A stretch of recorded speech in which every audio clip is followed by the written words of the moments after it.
It's been a minute since I made a video, and when I say life be life, that's what truly happens. Lives, whether you want it to or not. So it's gonna keep going on, and stuff gonna keep happening, and you're gonna make plans, and God gonna laugh. I always say, every time I make a plan, God laughs, and he laughs hard. So I started doing my series on Trigger. Life happened, and I stopped doing it. I didn't want to stop doing it, but I did stop doing it, or I took a break from it. I took a break from doing a lot of things that my heart and soul wasn't into, and I'm starting to pick those things back up. In the meantime, I had stuck my toe into the dating pool, and this is really when God was laughing.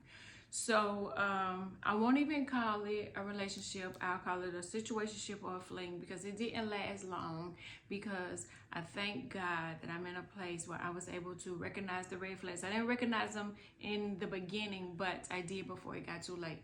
So I encourage all men and women, when you recognize the red flags, you identify them, you notice, and then you get the hell out of there.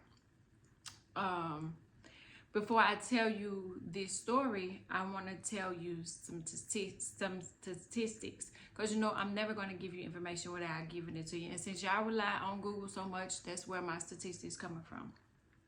All I Googled was single men versus single women, and it says 34% of women are single, and a whopping 63% are men are single. We knew the ratio before was like there were more single women compared to single men, but I'm gonna ask you to go a little further. How many of those are good single women and good single men? Because we know that there are bad in both categories out there. Another question asked is it healthier for women to be single?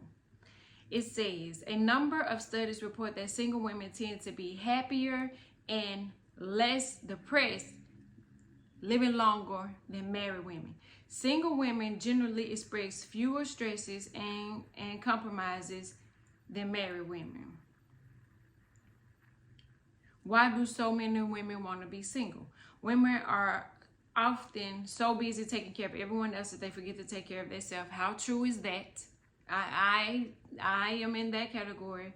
But when they're single, they can focus on their own happiness without having to worry about someone else's expectations or needs.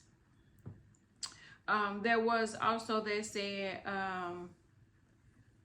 are women, happier being single? And if the study shows it, I'm gonna say yeah, because when you are happy in your life, and you love yourself, and you love what's going on with you, and you don't have to worry about somebody else's feelings or worry about somebody else's needs. And I mean men, because a lot of us are single mothers. It say who is more happier, single women or single men? Single women happier than those in relationships. 61% of British women are happier in being single in comparison to 49% of single men. So we are finding more joy in being alone, getting to know ourselves, having self-love, self-respect, self-confidence, building our self-esteem, building our businesses, or climbing a ladder in our careers, because we already know that we make less money than our counterpartners, especially white men, than black men, white women. There's a hierarchy to that. But so my experience, that a story that I want to share, which was a red flag for me. My kid's father had a son when we met. So, I have experienced someone with kids and someone without. It wasn't a problem. There was no baby mama drama. We never had any issues with that. It was an ideal situation where it was rare, the situation we had there. So I had no problems there. Fast forward to 2023, and there are quite a few, more than I thought, single men without kids over the age of 40, which is surprising, but I guess not really, since everybody is single.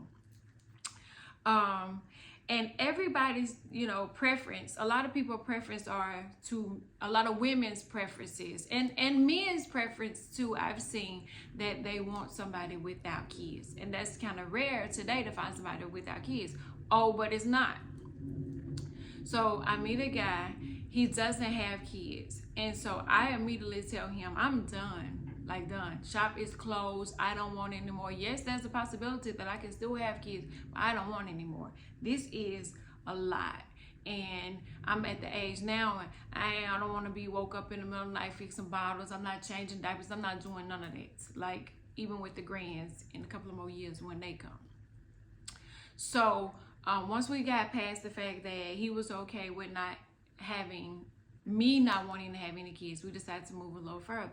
But as time went on, I started to realize that there was a disconnect, because by him not having kids and my life being all about my kids, he didn't understand the kids come first. And when you're a single mother, or when you're a woman, or when you're in a relationship, a lot of times the kids' needs do come first. When you get married, you do have to prioritize marriage and kids and family time and all of those things. But in the dating thing, it's different, because the kids, to me, the kids are separate until you decide to take it a step further. So you're dating outside the house, away from the home, and then you have the kids in the home, because at some point they shall mix, but not in the beginning. You can't have every Tom, Dick, and Harry around your kids.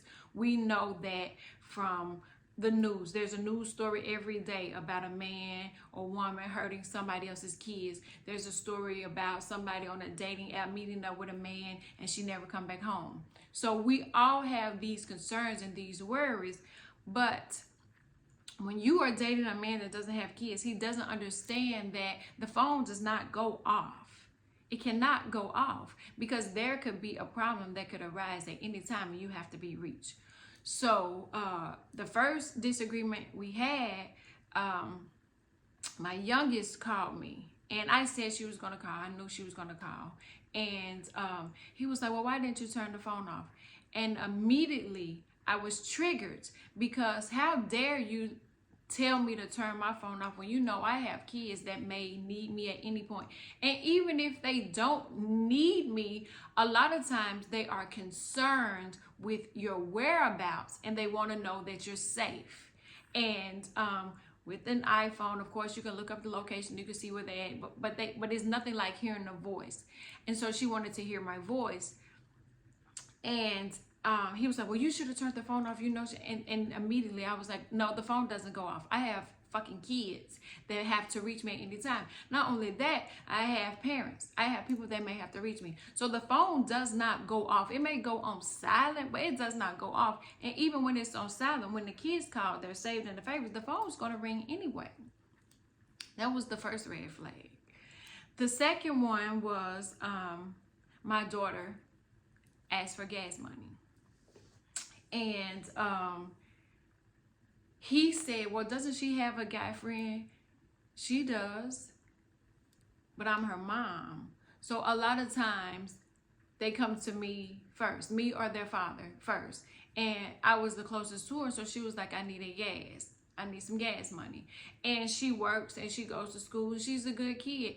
And giving her a couple of dollars for gas money is not going to break me. Now, she can't come to me every time she needs gas, because she's an adult now and that's her responsibility. So his question to me was, who bought your gas? Well, you bought my gas, so I was able to give her gas money. And there was another red flag. Why can't I give my kid gas money? What of your concern is when I give her gas money?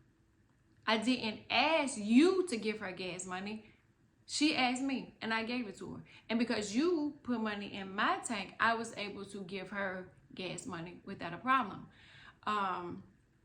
But it was a red flag for me, because that's a situation that didn't require your advice. It didn't require his permission.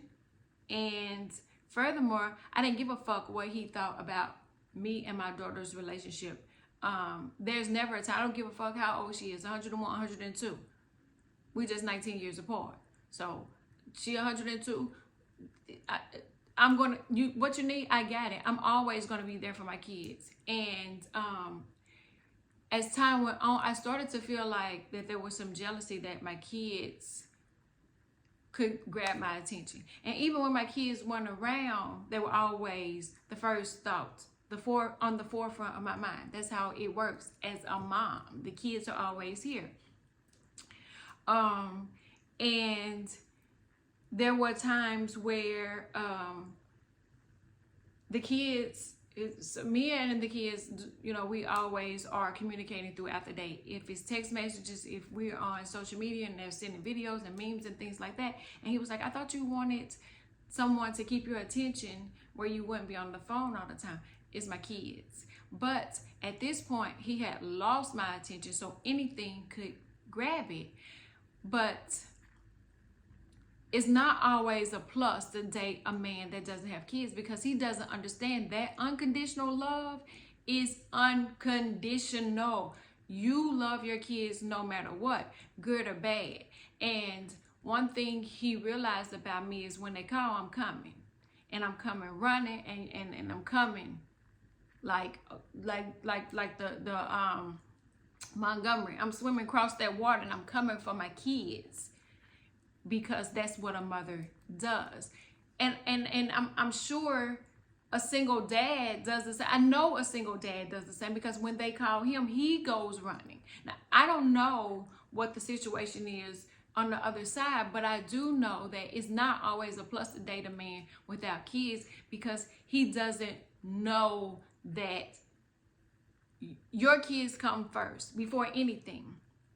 When you wake up in the morning and your feet hit the ground and you know that you're alive, the next thing you're thanking God. Thank God for keeping my kids safe. Thank God for letting them see another day. Thank God that you gave me the kids, because there are some women that can't have kids. There's some men who can't have kids. So in every way, in every day, I am grateful for my kids, and they will never go neglected. There'll never, ever, ever be a time when my kids say, my mama put a man before me. That won't happen. So there are a couple of pros to dating the man that doesn't have kids, and there are cons to dating a man that doesn't have kids. And it just depends on you, and it depends on the maturity of the man, because a man that has dated women with kids, which he had, should know how this works. And it should be, are the kids cool? The kids fine? Cool. Let me take care of you. It's me and your time. Long as you got them straight. But he wasn't that mature. He didn't understand the plight of a good mom. And I'd rather be single and know that my kids are safe and happy and loved than in a relationship with a man that wants to compete with the kids. There's no competition.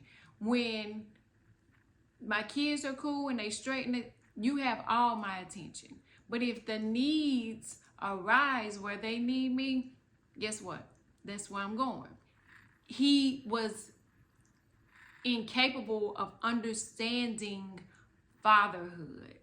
He didn't understand, no matter what, you are responsible for these little people. Even when they turn 18, they say they are adult at 18. Yeah, right. Even when I turned 19 and I had my kid, I was still living at home. I still needed my parents. My parents still helped. Yes, their father helped, but you still need your parents. There's never a time where you won't need your parents, unless there's some things going on where y'all don't talk, or there's some toxicity or some kind of things like that going on. But in my experience with this, when the signs came up, I had to choose me, which I said I would do at any time. When I became single and I started dating, I wasn't aware that I had to make a choice to just choose me. Like if it came down to it, I'm gonna choose me. And then when I came to that realization that I don't give a fuck what's going on, I don't care how good he is, how fine he is, how rich he is, I'm choosing me. every time. And this was a situation where I felt like I had to walk away. I had to choose me because of the red flags. And there was so many other red flags before it got to that point, because I'm sure the situation with the kids, had we gone on longer, he would have got a chance to know the kids, love the kids, and then he would have understood fatherhood or stepdad or however the situation is, and he would have known how the kids must come first. Not to say that he didn't know that the kids come, but there were times and red flags where it would be like, I would always say, my motto always is fuck those kids. But I'm saying fuck those kids while I am at softball practice, basketball practice, gymnastics, sitting in the parking lot at the school. I'm going to always say fuck the kids in the car rider line, because I hate the car rider line. But fuck those kids does not mean I'm not a good mom or I'm not taking care of the kids. He was like, you keep saying fuck those kids, but you never, ever, ever mean it. And I'll never mean it. What I mean is fuck the responsibility that come with having those kids, but I'ma still do it. I'ma always do it, no matter what. My child could be 45 and she texts and say, I need you. She don't even have to say I need you, but in some words, if they say I want, I need, or I happen, this happened, they had a bad day, that means, mommy, I need you, which means I gotta go assist. Because people are losing kids every day to different kinds of situations, different kinds of circumstances. And I never want my kids to think that I didn't love them, or I loved him more, or this came before, this was more important, the job was more important, the business more important. Because later on in life, you're shaping them into who they will be. I don't want to shape them into somebody who would neglect their kids because of a man. So, not every man without kids is a red flag, but this one just so happened to be one of the red flags I couldn't ignore. And that even takes you back to who you feed first. You feed the man first, or you feed the kids first. Well, a father is gonna say, baby, go ahead and fix their food and then you can fix mine. Or a real man will say, I already fed the kids and they got their plate, I'm gonna fix yours, and vice versa. We're gonna do it together. But a man that doesn't have kids doesn't know the bond that you share with your kid, because they haven't shared it. Not to say they can't develop it over time, but in the beginning, some of those red flags are red flags that I just couldn't ignore. And the part where the gas money came through and the kids was calling me when I wasn't around, and it just was one of those things where I couldn't do it. And it was a deal breaker for me. And it's not a deal breaker to not date a man with kids, because, you know, like I said, this was probably just an isolated situation, just one guy that wasn't mature enough to understand the kids' bond and the connection that we have. My kids can think about me and I can feel it and I can text them, or I can think about them and they'll text or send something, and we are just connected like that. And there's not a man on God's green earth that is going to tear that connection up, that's going to come between that connection. Now, the man for me is going to come in and understand and be compassionate to that, and he's going to add to that, where not only when my kids need something or want something, not only can they call me, but they feel comfortable calling him. So, I just want women with kids, especially during the dating, to be extra cautious, extra careful, extra hover parents. I'm a helicopter parent anyway, but don't go introducing every man to your child. And when you start to see, because I've even heard of cases where men have had kids and they have been jealous of the attention that their baby is getting from the mother, and he's not getting it anymore. It was in one of Nas's songs, and I was like, oh, so he experienced it. Even he experienced it, and then he checked himself and said, I'm tripping. Some men do that. And there are some unhealed men with daddy issues. See, I didn't know in the beginning that he had daddy issues.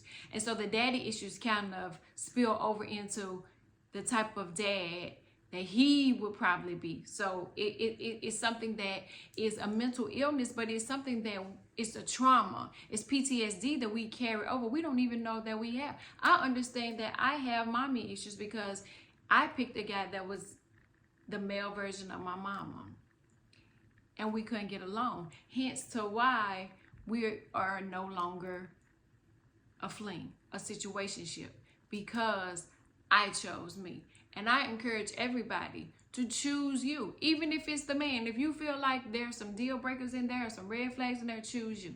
If you feel like that there's something that's going on and she don't answer the phone enough and it might be her neighbor that she, choose you. Whatever red flags come up, I urge you always to choose you. But don't always go looking for the man without kids because he ain't got no baby mama drama. Because you could run into a man with kids that has the perfect baby mama like myself. Because I don't want no drama. We don't have to.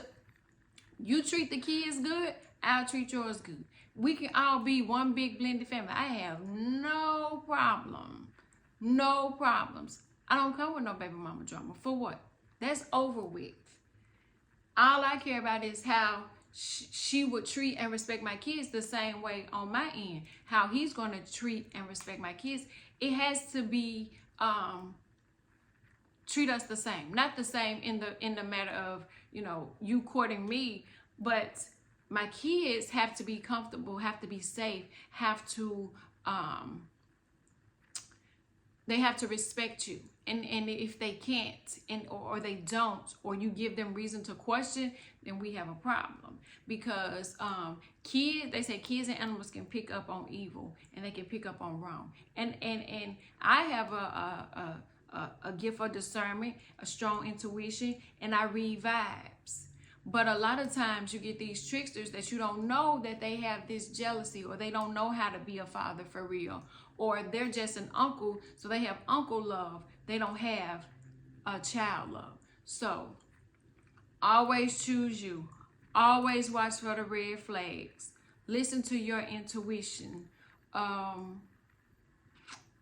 Vet him. See how he is around kids when you're out. If you're out and he doesn't smile at other people, kids that stare at him or look at him, or he doesn't, you know, he isn't loving, or he isn't the loving type, or he isn't the kind type, which a lot of them can fool you. I've been listening to Xavier Entertainment on IG, and the manipulation and the narcissist is so well hidden now. We don't even know that it's a fucking problem until we like 4-5 months in, because they've been wearing this perfect mask. So find what works for you. Know your limits. Know your red flags. I always tell all my homegirls that are single, make a list of what you want in a mate. And no, we're not going to get all those checked off. And some of them can check them off and they can still be jealous of your kids, or they can still not understand how being a parent works. And that day one should have been red flag enough for me, and it wasn't. But I don't regret it, because all of it was a lesson learned. So now I know going into my next situationship what to look for. And if he doesn't have kids, how does he feel about kids? What is his attitude towards kids and towards other people's kids? Because even men come in and already are jealous of the ex or the baby daddy and feel like the baby dad, that door is closed. It's just about me and these kids.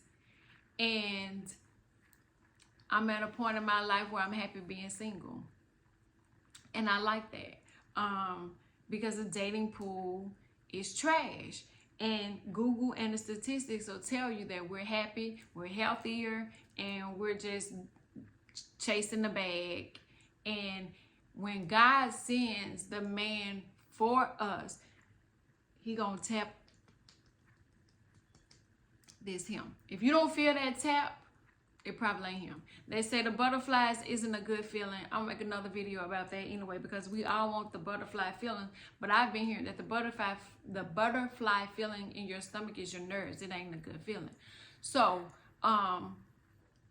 we always ask them, where do we go to find good men? How can we find the good men? Where the good men hiding there? Where the good under rocks or something? I don't know. They're in the spaceships. They in the sea, somewhere that we are not looking, or we looking in the wrong places, or we shouldn't be looking anyway. So if you don't get anything else from this message, understand that men and women don't come with warnings, wish, hope, and pray, but the gut feeling, the intuition won't ever lead you wrong. It will never lead you astray. So listen to your women's intuition about everything, about everyone and every situation, and don't be afraid to walk away, because you were okay before him, you're going to be okay after him. So walk away, leave it, turn it down, do whatever you got to do so that you can take care of you.